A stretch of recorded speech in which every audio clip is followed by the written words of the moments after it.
Blue and red police lights reflected off the rain-slick pavement. My head felt heavy, my hands trembling as I sat on the back bumper of the ambulance.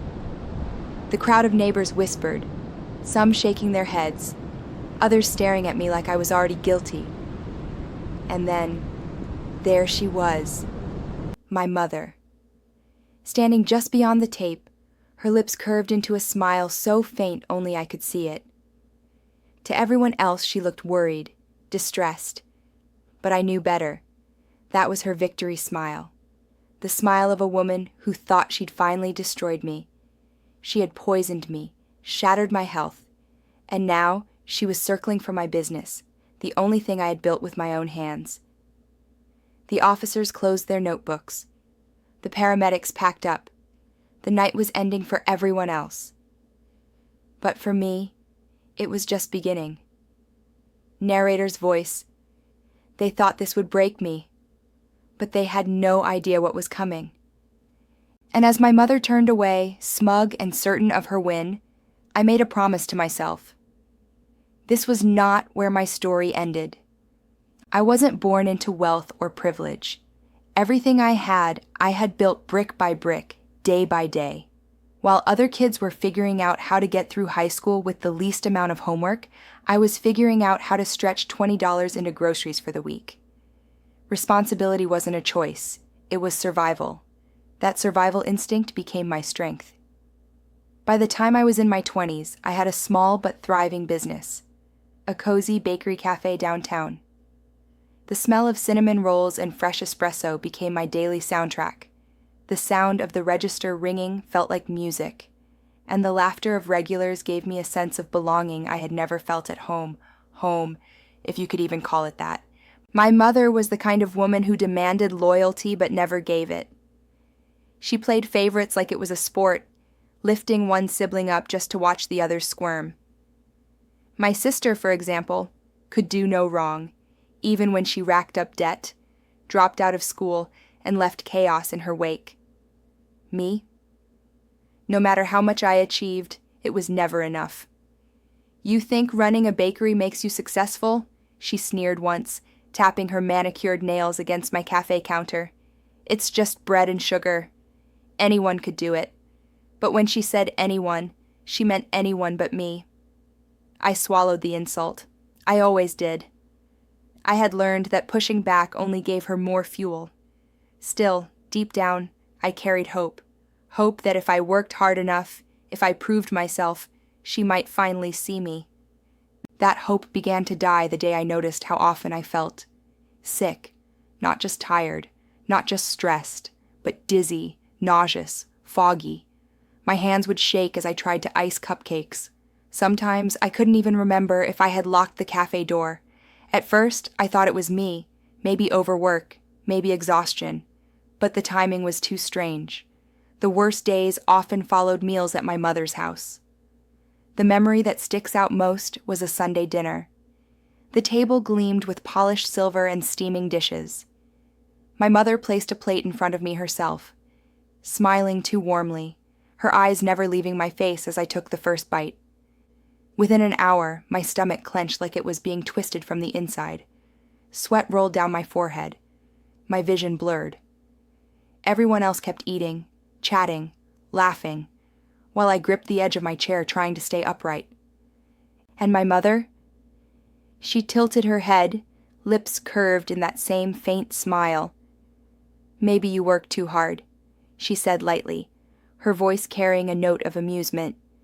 That was the first sting, the moment that planted a seed of fear I couldn't ignore. But if I had known what she truly wanted, I might have stopped eating her food altogether. Because it wasn't just my health she was after.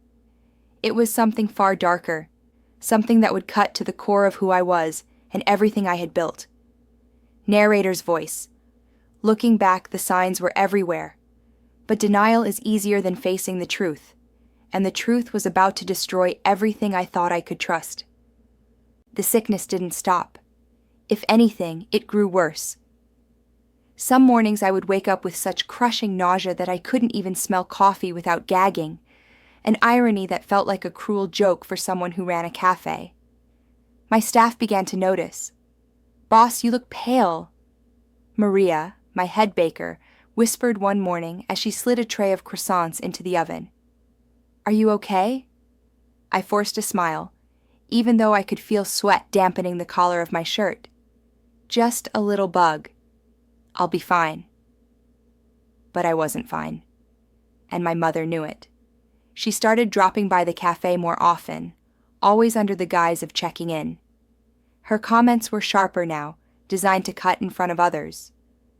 "Business looks slow today," she said one afternoon, her voice carrying just loud enough for a line of customers to hear. "Maybe you should have listened to me and gotten a real career." The customers pretended not to hear, but I felt their eyes on me. Heat crawled up my neck. At family gatherings, she turned it into a performance. My sister sat on her right hand basking in praise while I became the punchline.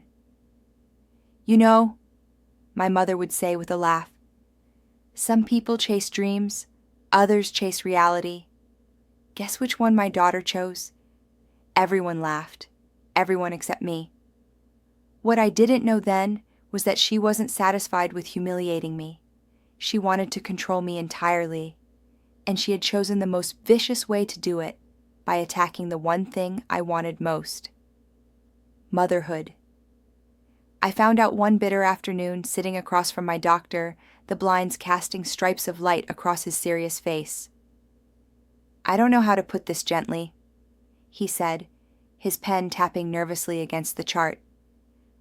"The tests show your fertility is severely compromised. You've had exposure to something toxic. It's not natural." His words slammed into me like a physical blow. I wanted children, someday when the cafe was more stable, when I could give them a better life than the one I had known. And now, suddenly, that possibility was slipping through my fingers. The only toxic exposure I could think of was her. The realization hollowed me out. I began avoiding meals at her house, making excuses, pushing plates away. She noticed, of course. "Not eating?" she asked one night, her eyes glinting under the chandelier light. "You used to love my cooking." Something in her tone told me she already knew I suspected, and she enjoyed it. But avoidance didn't protect me from her other attacks. She whispered rumors to relatives, telling them I was unstable, overworked, maybe even addicted to pills. Soon, cousins stopped calling. Old family friends crossed the street rather than wave. At night, I lay awake listening to the hum of the refrigerator and the ticking of the old clock in my kitchen, my heart pounding so hard it felt like it would break through my chest. I was drowning in isolation. Until one night, a voice broke through the silence. It was Maria, again, my head baker. She had stayed late to help me close, and when she saw me sitting with my head in my hands, she sat down across from me. "You're not crazy," she said softly. "I've seen how your mom talks to you. I've seen how you've been getting sick. You're not alone." Her words hit me harder than anything my mother had said, because they reminded me of something I had forgotten. I wasn't alone. Narrator's voice. That was the first time someone reminded me I wasn't powerless. And once I believed that, everything began to change. The more I pulled away, the harder my mother pressed. Her whispers turned into accusations, and her accusations turned into official threats. It started with a family meeting she insisted on hosting at her house. I walked in to find my uncles, aunts, even distant cousins, gathered around the long mahogany table. The air was heavy, and everyone's eyes shifted toward me as I entered. My mother stood at the head like a queen, addressing her court. "We need to talk about responsibility," she began, her gaze locked on me. "Some of us have businesses that are failing, and instead of admitting that, they spread lies about their family." Murmurs rippled across the room, my hands clenched into fists. "I'm not failing," I said, trying to keep my voice steady. "My cafe is doing fine." She smiled sweetly, the kind of smile only I knew was poisoned. Really? Then why did the bank call me about missed payments? The room gasped. My stomach dropped. The bank? She had called them, pretending to be me. She had planted the lie. That was her strategy. Use authority to make her words seem like law. If she couldn't poison my body anymore, she'd poison my reputation. But she wasn't done. A week later, a notice arrived in the mail. My mother was contesting ownership of my business. She claimed she had invested in it during its early stages and therefore deserved controlling rights. It was a complete fabrication, but a dangerous one. I sat in my office staring at the paper, my throat tight. She was going to drag me into court. She was going to try to steal the only thing I had built for myself. For the first time, I felt hopeless. I sat in the dark, lights off, bakery closed, the silence pressing in like a coffin. I thought of everything she had taken, my health, my trust, my family's respect, and now my future. But that night I remembered Maria's words. You're not alone. So I called a lawyer, then another. By the third one, I found someone willing to help me fight back. Together, we began gathering everything: receipts, emails, text messages, bank statements. The truth was clear. My mother had never invested a single penny in my business. Every check I had ever written, every supplier I had ever paid, had my name on it. And I had something else she didn't know about. A small black binder I had kept since the day I signed the lease for my cafe. Inside were every document, every permit, every scrap of proof that the business was mine and mine alone. She had mocked me for being obsessive, for hoarding papers like an old woman. Now, that binder was my shield. The first time I brought it into the lawyer's office and laid it on the desk, his eyebrows shot up. This, he said, flipping through the pages, is ironclad. If she wants war, she's about to lose. For the first time in months, I felt a flicker of power returning. Narrator's voice. They thought I was cornered. They thought I had nothing left. But they didn't know. I had been preparing my whole life to survive women like her. And when my mother learned that I wasn't backing down, she didn't retreat. She doubled down. She began spreading new rumors, telling neighbors I was unstable, that I might be hurting myself, that I wasn't fit to run a business at all. She was rallying troops, recruiting anyone who would listen. But what she didn't know was that the harder she pushed, the stronger I became. When someone like my mother feels their grip slipping, they don't loosen it. They strangle harder. And she did. The rumors multiplied like wildfire. She whispered to my aunt that I was mentally unstable. She told neighbors I was closing my cafe because I was in debt. She even told one of my suppliers that I might not be able to pay future invoices. Soon, deliveries slowed. Customers hesitated. And every time I stepped outside, I felt eyes on me, watching, judging, waiting for me to collapse. She wasn't just trying to ruin my reputation. She wanted to isolate me completely. It worked for a while. Invitations to family events dried up. Even my cousins, who once adored my cafe's brownies, avoided me. People I had trusted became her mouthpieces, repeating her lies until they sounded like truth. Flying monkeys, every one of them. At night, the silence of my apartment grew heavier. The ticking clock, the creak of the floorboards above me, even the hum of the fridge felt like reminders of how alone I was. My chest tightened, my pulse racing until I thought I might pass out. But then, I would reach for the black binder, my proof, my shield. I began adding to it, detailed journals of every interaction, printed screenshots of texts, even dates and times of when I felt ill after meals at her house. It became my weapon. For every rumor she spread, I recorded the truth. I wasn't just surviving anymore. I was preparing. Maria noticed the change. "You've got fire in your eyes again," she said one evening as we locked up the cafe. I smiled faintly, though exhaustion clung to me. If she wants a war, I'll give her one. And quietly, my circle began to grow again. Maria stood by me unwaveringly. My lawyer believed in me. Even a few customers, loyal regulars, started asking why my mother spoke so cruelly about me in town.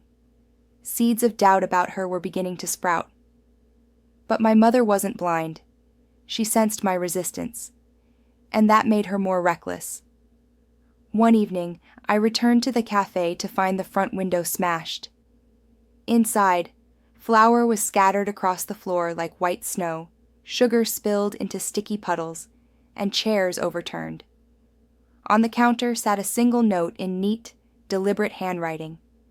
"You can't win." My stomach turned cold. I knew it was her. She would never do it herself, of course. She had friends for that. But the message was hers. I sat in the wreckage, the air thick with the smell of yeast and glass dust, my heart pounding in my ears. And then I whispered to myself, "Yes, I can." That night, I cleaned the mess.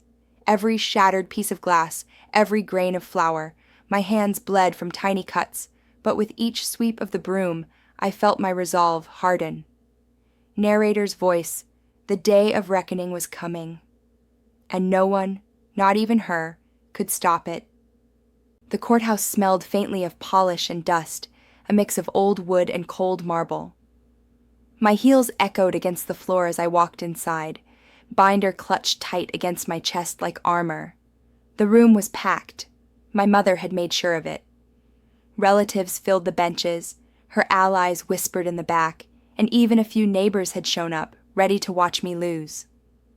She sat at the front, flawless as ever, her lips curved into that faint, smug smile.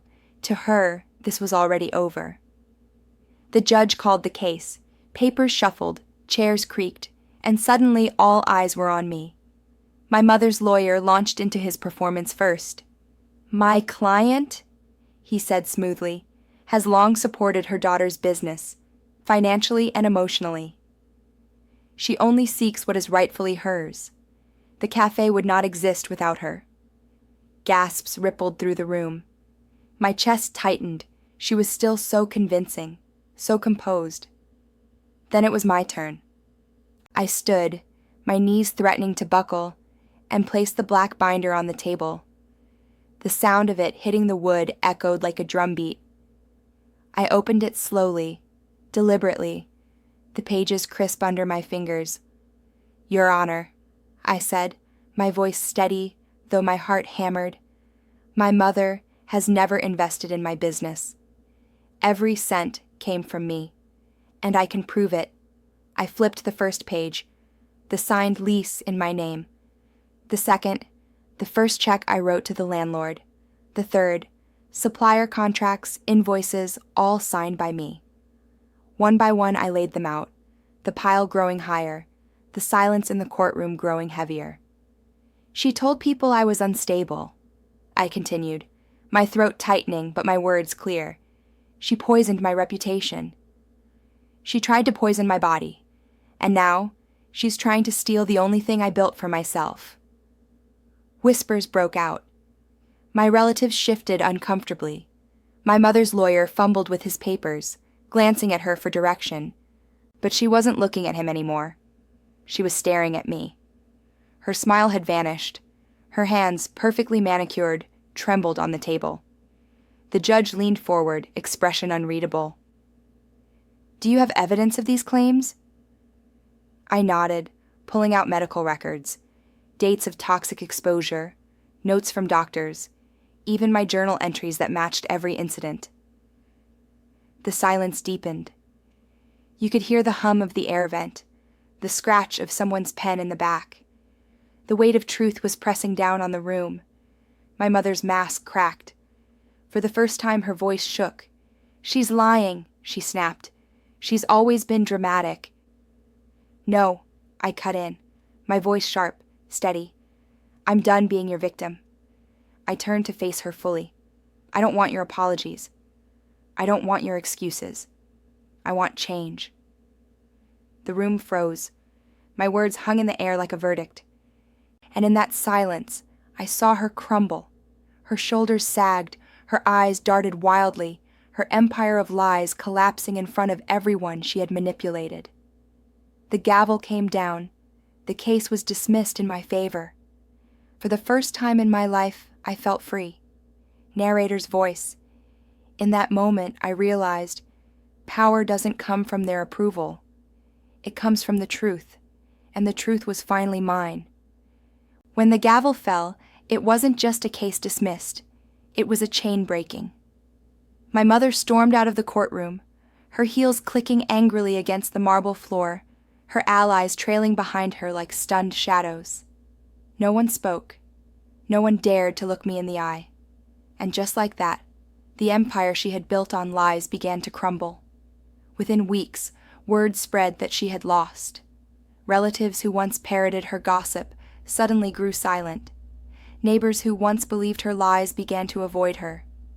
Her carefully crafted mask, the perfect, flawless woman who only wanted what was best for her daughter, was shattered. She tried to regain footing. She called, left messages, even showed up outside my cafe one evening, eyes swollen, mascara streaked. But I didn't answer. I didn't open the door. Because forgiveness wasn't owed, and trust was no longer possible. The cafe flourished again. Regulars returned, loyal and protective now, telling me how proud they were that I had stood up for myself. The smell of fresh bread and roasted coffee filled the air again, this time sweeter than before.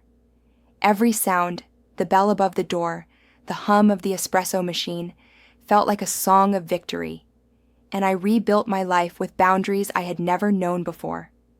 I moved into a new home, one I chose for its warmth and sunlight, where no shadows of her voice could follow me.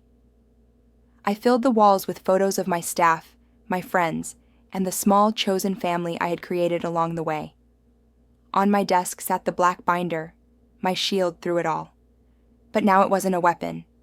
It was framed, encased in glass, a reminder of the strength I had always carried. And as for the life she tried to steal from me, the dream of being a mother, I refused to let her take that hope. Maybe it would come differently than I had once imagined.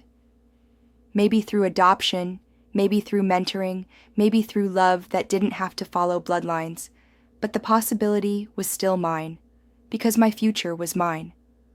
One afternoon, Maria handed me a small gift wrapped in brown paper.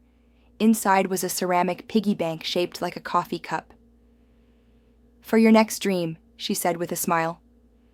I laughed, tears stinging my eyes, and placed the first bill inside, a crisp $2 note. A new beginning, saved one step at a time.